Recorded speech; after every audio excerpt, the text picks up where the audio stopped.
Bienvenidos a Construyendo Fe y Raíces Firmes, un espacio creado por adolescentes para todos. Aquí buscamos responder esas preguntas que muchas veces rondan en la mente y el corazón. Desde lo cotidiano hasta lo eterno, queremos descubrir juntos cómo la palabra de Dios ilumina cada área de nuestra vida. Porque construir fe no es algo de un momento, sino un proceso. Prepárate para escuchar, reflexionar y crecer con nosotros. Esto es Construyendo Fe y Raíces Firmes.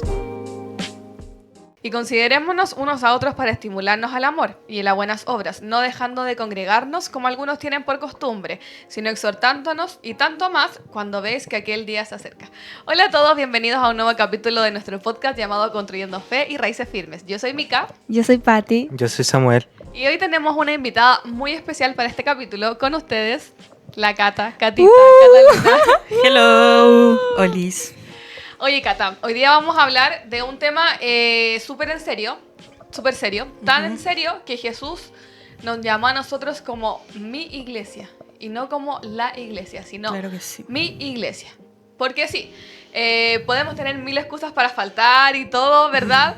Pero no podemos vivir una fe solitaria, ¿o no, chicos? Entonces, para ustedes, ¿qué es la iglesia? Gran Un pregunta. cuerpo vivo. ¡Chan, chan! Un cuerpo vivo. Un cuerpo vivo. Un Sí. conjunto de hermanos que adoran y sirven al Señor. Ya. Buena concepción, la verdad. ¿Cuál sería la diferencia entre iglesias, por ejemplo? Por ejemplo, ¿cuál sería la diferencia entre una iglesia católica, una iglesia evangélica, una iglesia mormona? Chan, chan. Chan. Mira, no conozco muy bien porque finalmente soy evangélica. Pero sí te podría decir como qué define a nuestra iglesia o a la iglesia de Cristo en sí. Y finalmente, como conversábamos, la iglesia de Cristo está definida por Cristo mismo, por el propósito que tenemos como seres humanos en esta tierra. Y el propósito final es glorificar a Dios. Y en esa glorificar a Dios es donde nosotros tenemos que tener puesta finalmente el objetivo, la mirada. Y la iglesia como cuerpo vivo, como comunidad, tiene que estar enfocada a eso. Y eso es lo que hace tan especial a la iglesia de Cristo. Porque la fe aislada, chiquillos, se enfría. En cambio, la fe en conjunto se enciende, ¿o no? Eso tiene un poco que ver con la base de lo que es la iglesia. Entonces, caminar juntos nos hace más fuertes. Jesús nos dijo que Él edificará su iglesia. No la iglesia, sino que la de Él. Él es el centro. Eso es lo principal. Entonces, la iglesia no es una idea humana, partiendo. La iglesia es una orden o un invento de Cristo, para que vayamos como aclarando los conceptos. No nació porque alguien dijo, tengo la idea de, sino que Jesús la instauró y nos dejó como un mandamiento la iglesia. Entonces, ¿qué se les viene a ustedes a la mente cuando escuchan la palabra iglesia? Lo mismo que dije anteriormente. Lo que dijo Samuel. Sí, y en ese sentido, que como que ya finalmente igual lo explicamos, un intento, ¿ustedes son parte de una iglesia? Sí. Sí. Sí. Sí. De esta. Somos parte de una iglesia, nosotros somos hermanos, ¿cierto? Y vivimos como un cuerpo, como decían los chiquillos, y hay una pregunta muy buena, ¿qué parte finalmente se sienten ustedes? Eso me gustaría saber. Ay, cualquier parte. Cualquier Sí. parte. El codo. ¿Pero por qué? Porque yo igual me siento útil, por el codo igual es útil. Claro, Completamente, súper útil, chicos. Muy útil. sí. De la parte fisiológica, muy útil. Sí, ¿tú, Samu? Los pies. ¿Cómo? Los pies. Los pies. Los pies que sustentan, ¿Hay una que explicación ahí? soportan. No. ¿No? Solo los pies. Sí, solo los pies. ¿Y tú, Mika? Yo adueñándome del podcast, lo ¿Sabéis siento. que no sé? Yo creo que como las manos, mientras yo pueda ser útil y ayudar en lo que pueda. ¿Y tú, Cata? ¿Y tú, Catalina? Yo me siento la articulación más pequeña del cuerpo. No sé cuál será, ¿Cuál es? según yo Es que como necesito una más de la chicas. muñeca, O del sea, oído. ¿pero articulación o hueso? Articulación. La muñeca o pie. Sí, porque finalmente, como decía la Pati, igual intento, o dentro de lo que el Señor finalmente igual me ha dado, como dentro de las habilidades que me ha dado, eh, poder articular ciertas cosas, poder unir ciertos grupos para que podamos hacer cosas para el Señor. Entonces, yo creo que articular Valga la finalmente, redundancia. exactamente, es ahí como donde creo que el Señor me ha puesto, como para articular ciertas cosas. Oye, de hecho, según 1 Corintios 12:27, ustedes son parte del cuerpo de Cristo y cada uno es miembro de ese cuerpo. Entonces, ¿qué pasa si se separa una parte del cuerpo? ¿Qué pasa si un miembro se separa? ¿Ese cuerpo vive? ¿Muere? ¿Funciona? ¿Deja de funcionar? Yo no creo que muera, ¿Pero? la verdad. Pero no funciona bien, no funcionaría correctamente. Falta una parte. Falta una parte. ¿Sami? El cuerpo, como dice Pati, no funcionaría muy bien sin una de sus partes. Porque sin esa parte que falta, no va a ser fácil andar por la vida. ¿O completar tareas, Sí. por ejemplo? Claro. Yo creo que aquí igual debemos hacer una aclaración para los que no entienden mucho del lenguaje. Cuando nos referimos a partes, nos referimos a que finalmente la iglesia es un cuerpo. Es un todo. Es, claro, un todo. Y funciona finalmente con partes del cuerpo para hacerlo funcional, valga la redundancia. Entonces, por eso la mica apunta a qué pasa si es que no hay una parte del cuerpo. Y como dicen los chicos, claro, dejaría de funcionar como al 100%.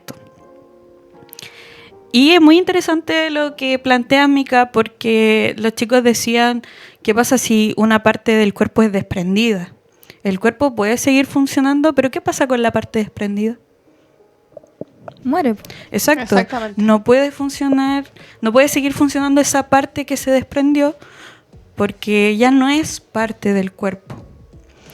Y bueno, ahí estaríamos entrando de lleno a otro tema. Que yo creo que... Claro, porque nosotros al ser parte de este miembros de este cuerpo, quiero decir, lo hacemos como en la realidad siendo parte de una iglesia local, que es siendo parte, congregándonos, ¿verdad?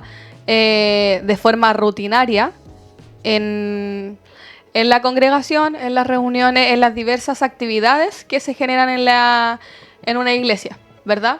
Entonces, ¿qué pasa o por qué a veces nos cuesta tanto entonces congregarnos? Por la flojera. Claro, Sí. totalmente, Sí.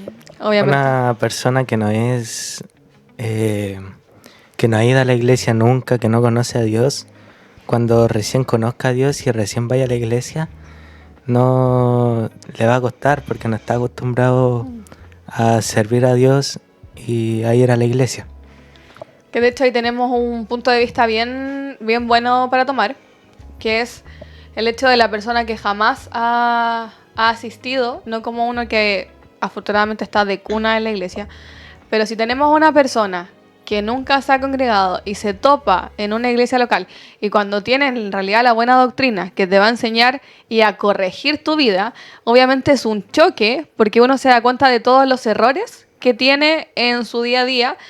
Y ahí va en realidad la decisión de la persona si en realidad muero yo y sigo a Cristo o en realidad no es para mí y sigo viviendo mi vida normal. Claro. Igual la iglesia, como su propósito es que vivamos en comunidad, sí o sí te va a confrontar. Claro. Yo creo que eso es parte esencial finalmente de vivir en la iglesia de Cristo, porque tenemos un modelo y el modelo siendo Jesús, uno como que se mira y dejáis mucho que desear, pues entonces, como dice la Mical, finalmente igual siempre estáis confrontados.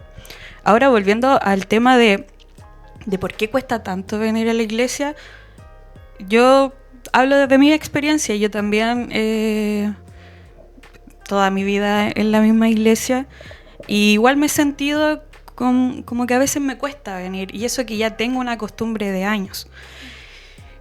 Y yo creo que al menos en mi experiencia personal es porque igual a veces yo como que tengo la cabeza llena de cosas, el corazoncito igual lleno de carga, como que me siento muy atareada de muchas cosas, y desde como mi personalidad generalmente me quiero aislar.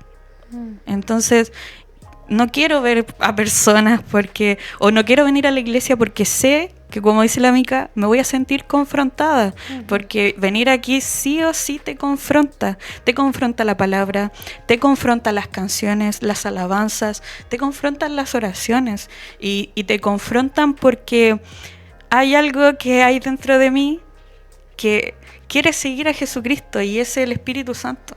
Entonces siempre me voy a ver confrontada y también confortada, porque por algo nos manda el Señor a vivir en comunidad, porque el Señor sabe que yo soy débil. Y eso abarca igual mucho de lo que queremos hablar hoy, y del por qué es tan importante congregarse. Entonces, sí me he visto a veces muy en el pensamiento, ay, ¿para qué voy a ir hoy si me siento mal? Pero ahí tengo a mi mamá diciéndome, vamos, vamos. Ay, yo puedo contar una anécdota. Sí, obvio. Cuando yo era chica, y yo no quería ir a la iglesia, porque uno no quiere ir a la iglesia, sobre todo cuando es más chico. Pero chica, no tan adolescente, chica. Y mi mamá decía, ¿y qué pasa si hoy día el Señor se levanta y dice, ay, no le quiero dar para respirar a la Mical? Así como, ¿Pero por y qué? voy. Entonces, no sé si está bien o mal, pero en realidad tiene razón. Hay que instar, y yo creo que es rol de los padres también, solo que nos debíamos un poquito.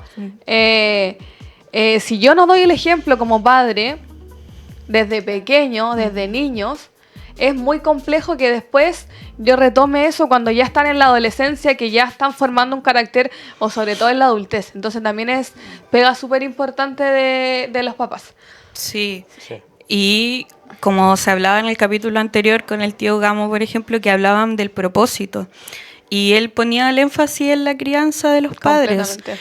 Y yo considero eso muy esencial, porque es en nuestra niñez donde más adquirimos rutinas, adquirimos conocimiento, y eso sí o sí nos va a perdurar siempre.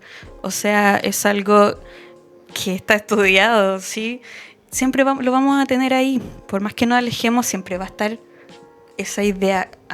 O el recuerdo también. Exacto. Entonces, tal vez te alejes, tal vez no, porque finalmente es tu decisión después cuando eres adulto, cuando ya tienes el conocimiento para poder decidir, va a ser tu decisión. Entonces, ahí tu papá ya cumplió la función. Exacto. Ahora te toca a ti ser parte importante de la comunidad cristiana en la que estás viviendo, tu comunidad local.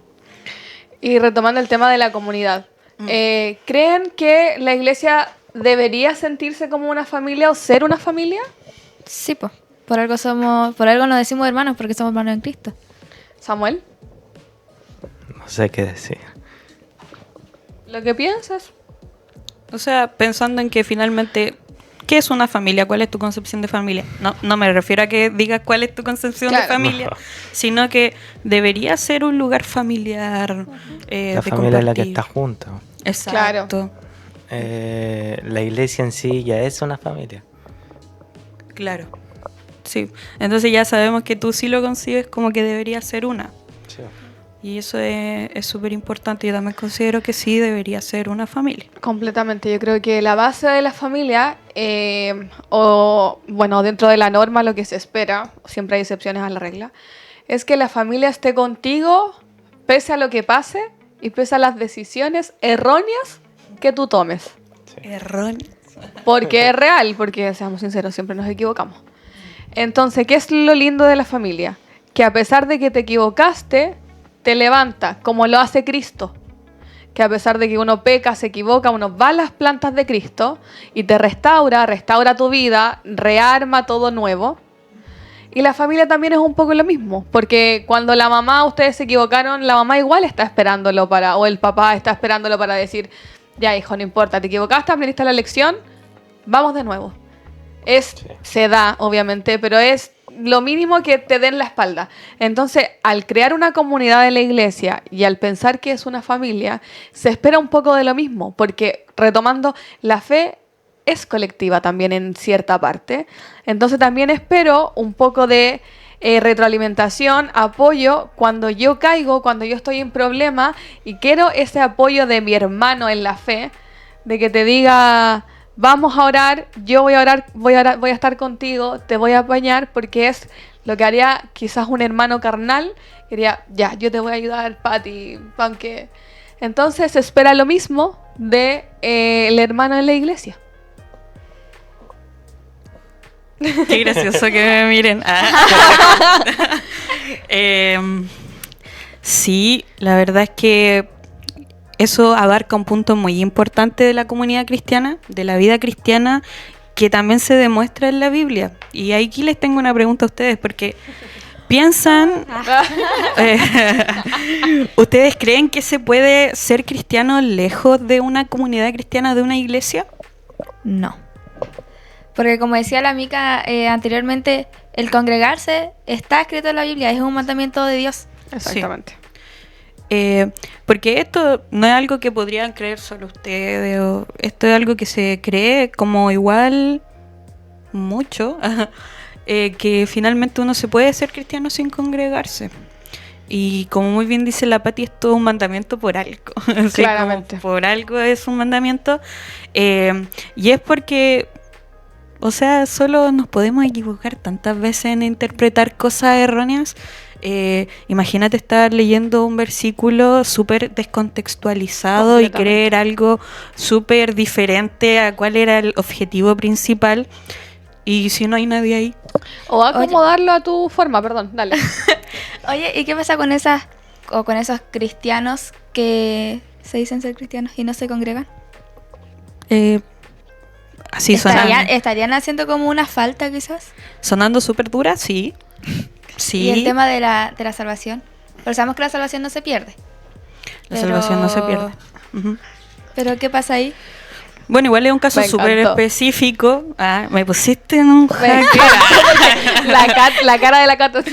Cállate. Espera que mírenla. Es que si esa persona cree en sí misma que no es necesario congregarse, sí o sí ya estamos incurriendo en una falta. Y si esa persona es salvada y elegida, yo estoy convencida de que finalmente se va a dar cuenta en algún momento de su error. Yo iba a responder lo mismo. Y van a haber personas, yo creo que finalmente el Señor nos usa como herramientas para mostrar finalmente cuál finalmente es el camino, ¿cachai? Entonces tal vez no sea inmediato, pero sí va a haber un momento. Y para eso también es la congregación, po. Sí. Yo también lo creo, apañando a la Cata. Yo creo que cuando somos salvados, porque hay una diferencia también en concepto de las personas que son como conocedores, escucharon, y los que son salvados, que a ellos son los que no se pierde su salvación.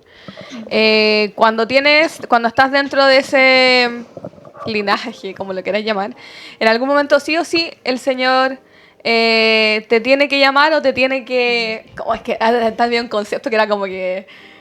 Ay, ya, no sé. Como que el Señor sí o sí te... ¿No es Tata Risa?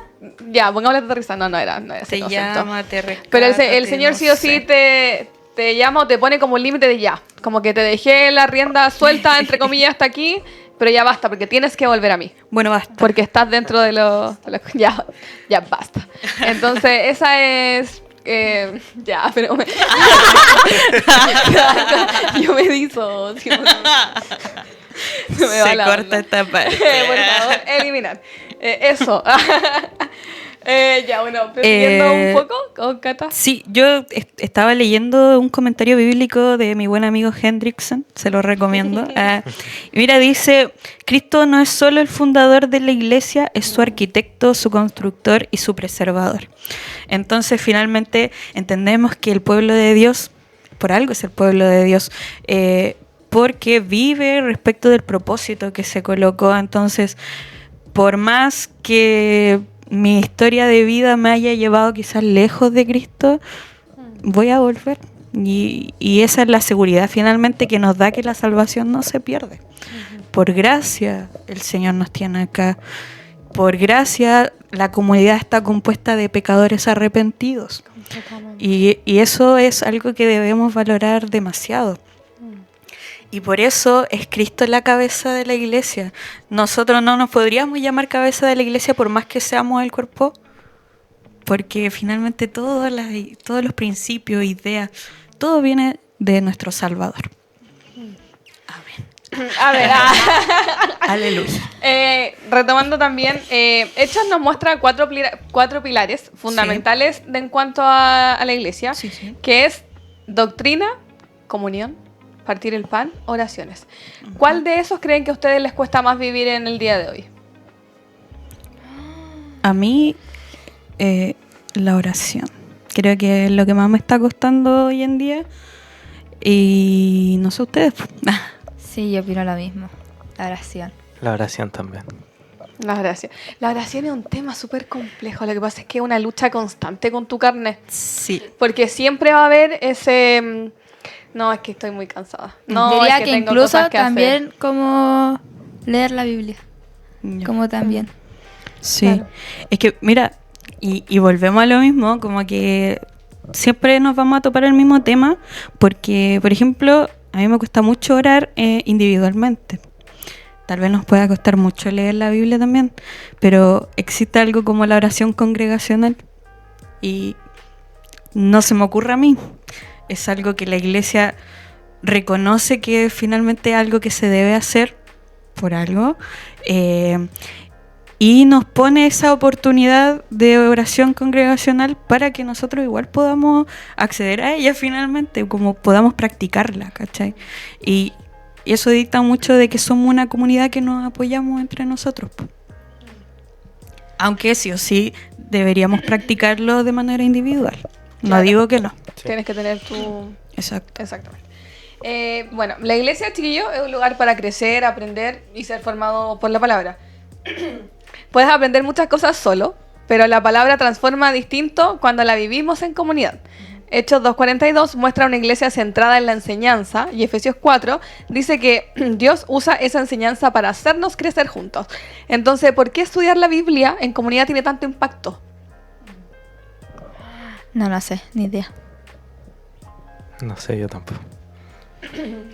Mm. Explica. Ayúdame. Pasa palabra, dijeron por acá. Yo les voy a hacer unas preguntas para que vayamos respondiendo en conjunto. ¿Quién nos dice cómo es Dios? ¿Como La Biblia. quién? ¿Qué nos dice cómo es el carácter de Dios? La Biblia. La Biblia, La Biblia. ¿cierto? ¿Y a qué queremos apuntar nosotros en nuestra vida? Adiós. Adiós. A parecernos más a Dios, ¿cierto? Y si volvemos a hacer la pregunta del principio, ¿quién nos dice cómo es Dios? La Ah, Biblia.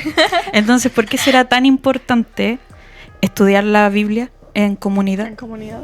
Para conocer a Dios. Para conocer a Dios. Entonces, yo considero que una iglesia que tiene bien puesto el propósito estudia mucho la palabra, porque de ahí es donde aprendemos el carácter de Dios, aprendemos también lo que quiere Dios con nosotros y cuál es nuestro propósito en la vida. Si bien es glorificar a Dios lo central, eso se baja como a muchas áreas prácticas de la vida. Entonces, ¿cómo debemos, no sé, relacionarnos con los otros?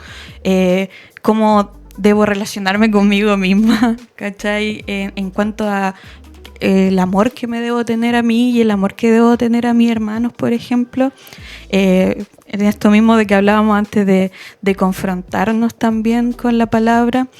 Y todas esas cosas yo las voy sacando de la Biblia, y mientras mejor entendamos en comunidad la palabra de Dios, más nos vamos a acercar al modelo que tiene Dios para nosotros como cuerpo. Entonces, por eso finalmente es tan importante estudiar la Biblia, y al menos dentro de la experiencia que nosotros como iglesia tenemos, yo sí noté cuando empezamos a estudiar la Biblia de manera más sistemática, que hubo un cambio. Y fue para mí un cambio bien visible. O sea, las relaciones empezaron a ser diferentes, teníamos como bien puesto el propósito en Cristo. Como que se fue ordenando mucho más. Exacto, se fue ordenando mucho más, y eso es algo que solo te lo da el propósito de Dios. ¿Y cómo conocemos ese propósito? Estudiando la Biblia. Entonces yo creo que por eso es tan importante.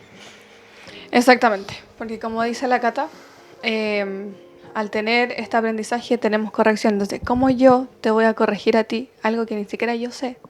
Porque yo no lo estudio. Exacto. Porque la iglesia también es corrección y es formación y gracia. Sobre todo gracia. La disciplina bíblica no es un castigo, es restauración. El amor que te busca cuando tú te pierdes, que es un poco lo que habíamos visto al comienzo de el por qué la familia te apoya, cómo lo hace Cristo, etc. ¿Les han corregido alguna vez a ustedes algo con amor? Por ejemplo, el tema iglesia. Si es que no. ¿Con amor? ¿Corregir algo? O sea, corregir. Corregir. Le han dicho, una enseñanza oye, que les diga, pucha, no, esto en realidad. Oye, y por Pati. ejemplo, el ejemplo de lo que dijiste de la feria navideña que fue fuera de cámara. Eso sí. es una enseñanza. Espera. ¿Qué es una No enseñanza? puede Problemas ser. técnicos. Bueno, retomando. Aquí no ha pasado nada. Chicos, pregunta. ¿Alguna vez a ustedes les ha tocado que los han corregido en la iglesia? ¿Cómo ha sido esta corrección? ¿Ha sido con amor? ¿Ha sido sin amor? ¿Creen que es importante que haya una corrección dentro de la iglesia? Ya. De una pregunta. Primero. Una, Ya. por favor. Sí me han corregido, y yo creo que además a todos de acá lo han corregido, yo creo. Quizás no con amor, o que no se siente tan así, pero yo siento que después, al paso de los años, te dices como, oh, sí me sirvió. Claro. O como al final de cuentas igual te sirve, igual lo meditáis. Claro. ¿Y cuál era la otra pregunta? Que si crees que en la iglesia debería haber corrección. Sí. ¿Crees que es importante esa figura? Sí. A mí también me han corregido varias veces. Muchas. Pero no fueron tan terribles, porque igual me sirvió harto. Y en la iglesia yo creo que sí debería haber esa clase de corrección. ¿Es importante, Cata, que esta corrección sea con amor? Sí, creo que es muy importante que sea con amor.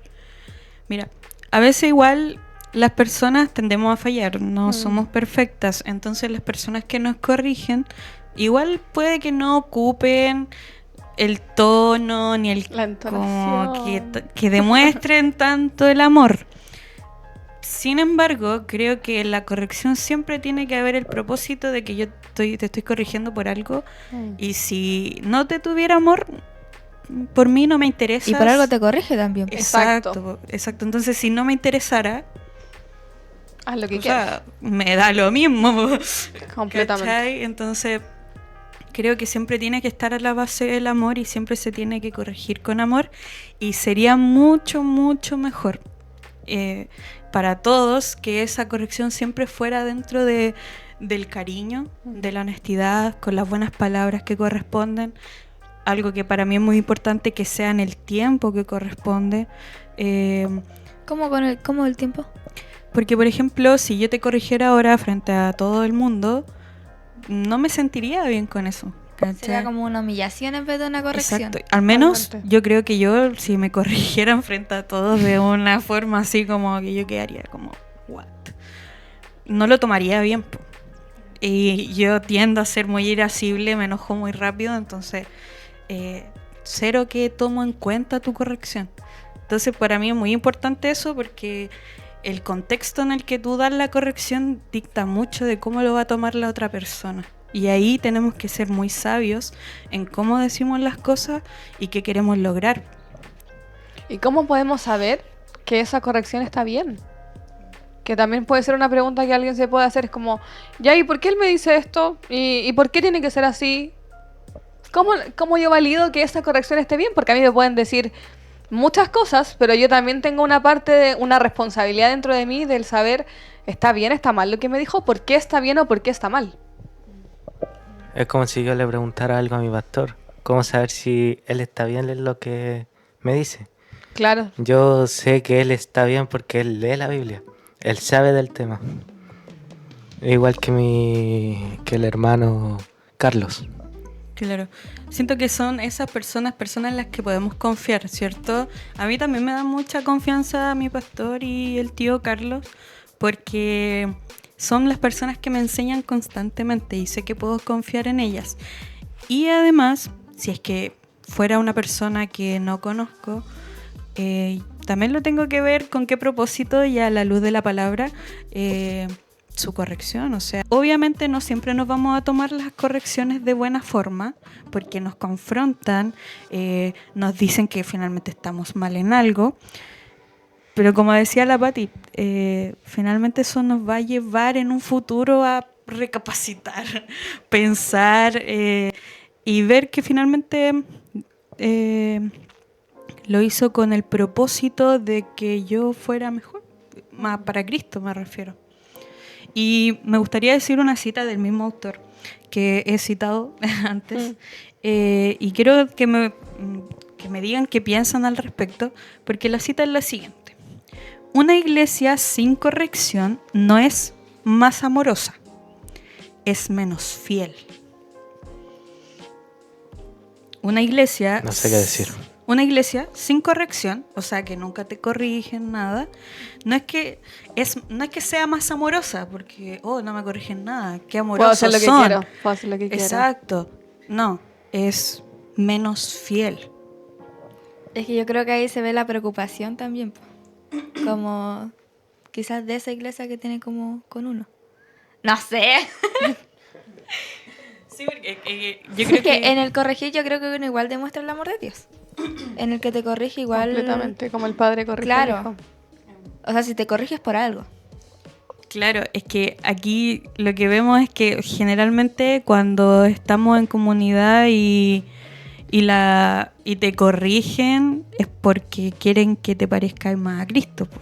O sea, yo sí, aquí admitiendo cosas, yo sí he sido corregida, por ejemplo, por mi pastor también, y yo sé que esa corrección fue para que mi carácter fuera formado a la imagen de Cristo, al menos en ese punto, ¿cachai?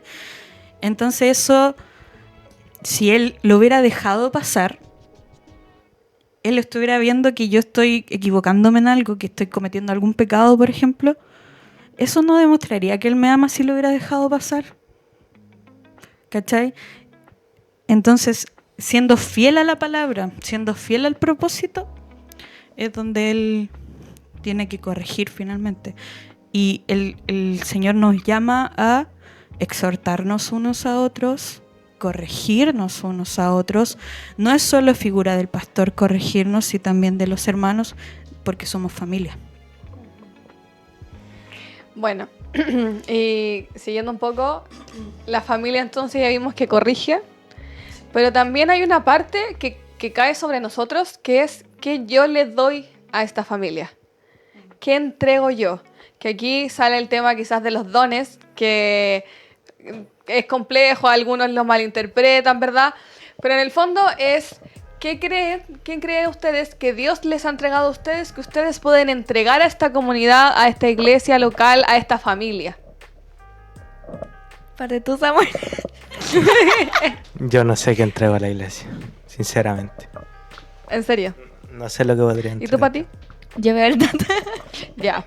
Eso es súper importante. Es que yo sabía que se venían estas respuestas. ¿Y por qué lo quería decir? Porque... ¿por qué lo quería decir? Porque cuando uno es adolescente o niño, se tiende a minimizar lo que se hace en la iglesia pensando que en realidad no estoy entregando nada, no estoy siendo útil o no estoy siendo aporte. Ejemplo, ustedes el día de ayer coordinaron la reunión. Qué emoción. Primera y última vez, por favor. Eso es un servicio que tú les entregas a Dios, porque tú lo haces de todo, o sea, lo haces de la mejor forma porque es para el Señor, como uno debería hacer todas las cosas en el día a día. Entonces, se entiende que también lo habíamos hablado como en los capítulos anteriores, o se da como a entender que solamente lo que es como más importante, los que predican, los que coordinan, son los que en realidad están entregando el servicio al Señor. Y no es así. El hecho de que ustedes estén aquí comunicando también es un servicio que se le entrega al Señor y es un don que se le entregó a ustedes para el resto, ¿verdad, Cata? Sí, claro que sí. Y aquí el Señor, creo que una de las características principales de Dios es que es muy misericordioso.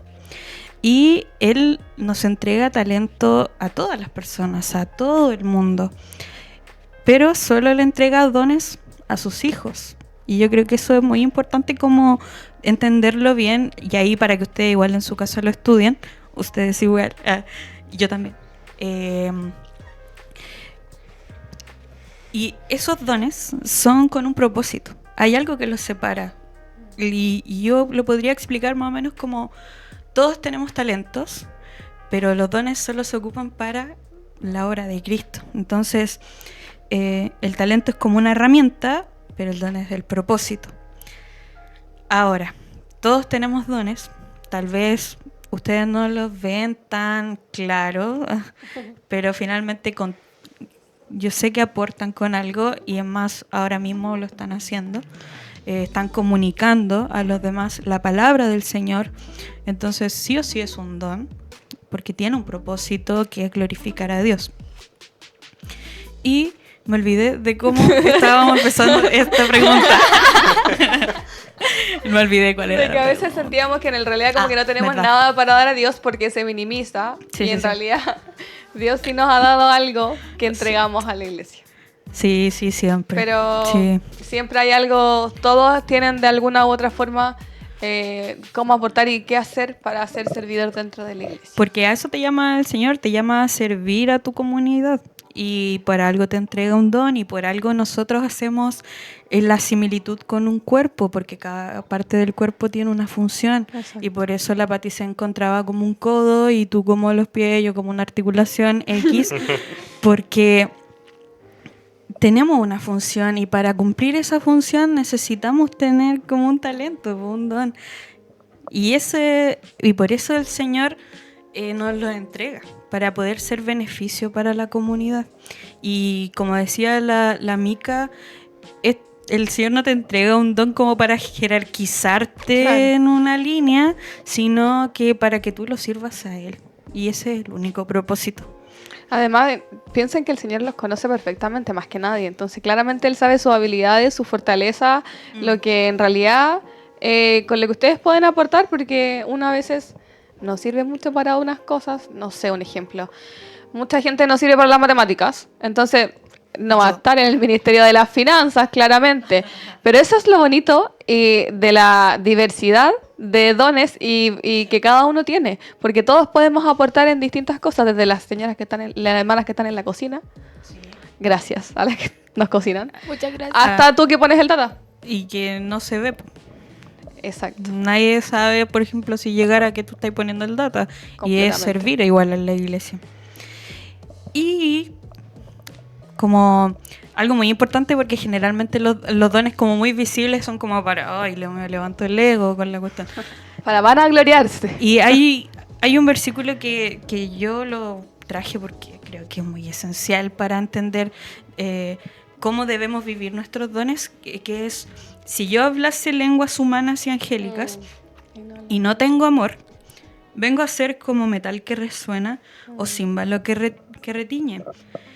Y esto lo conecto a un versículo que hablaban en el capítulo con la Rebeca, que es: y todo lo que hagáis, hacedlo de corazón como para el Señor y no para los hombres, sabiendo que del Señor recibiréis la recompensa de la herencia, porque a Cristo el Señor servís.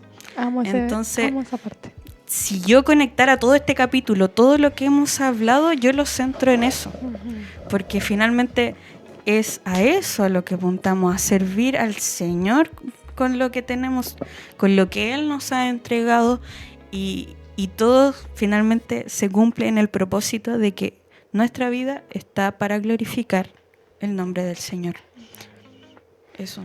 Y ya vamos a ir concluyendo. Sí. No sé si quiere decir algo más. Ya nos hemos extendido La harto, pero verdad estaba muy que interesante, me encantó. sí.